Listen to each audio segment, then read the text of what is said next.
The seventh eruption of the Sundhnúk crater chain in the Reykjanes Peninsula of Iceland started again in the dark.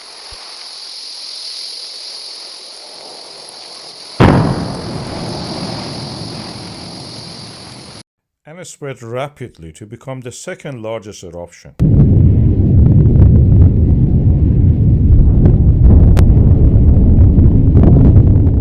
And formed three craters. One of them survived actually during the most of the eruption period. And then the middle one also started erupting back again from the being dormant. It was in a way that one of them was erupting, the other one was quiet, alternating between themselves, as you can see in this clip that I'm showing you. The reason that I tried to understand was this: we had two kind of mini reservoirs somewhere. When one was getting filled up, the other one was erupting. So when the other one erupted, the first one was getting gradually filled up and then receding, and the other one also erupting. Eventually, all of this ended after just a few days, and now the volcano doesn't show any sign of activity other than some fumaroles. The weather is not good, and you see a lot of fumes in the air and also lots of cloud. So I've tried to sharpen the image to show you the details, extract the details. You can see the crater is practically showing the signs of rust and weathering. Although during this time we can see that under the ground, the GPS data shows that the magma in the reservoir is again gathering.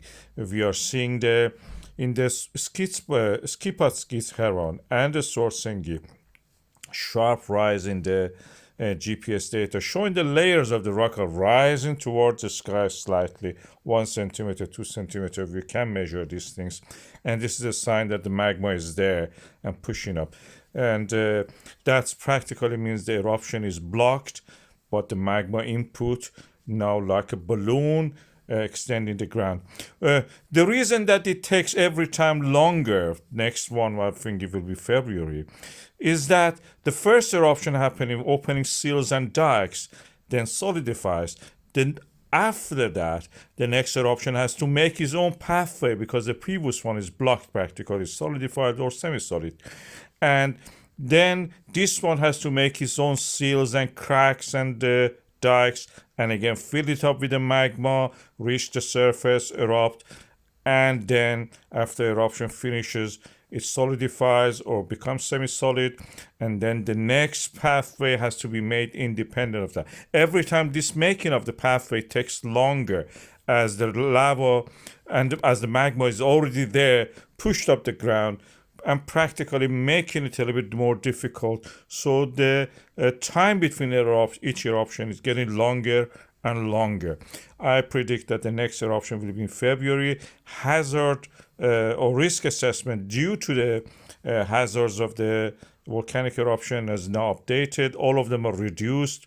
And as you can see here, there is some gas pollution chances. But beyond that, also falling into the cracks or some lava hiding subsurface pockets, there is not much risk at the moment. So I will keep you up to date about this eruption. See you in February for the next one.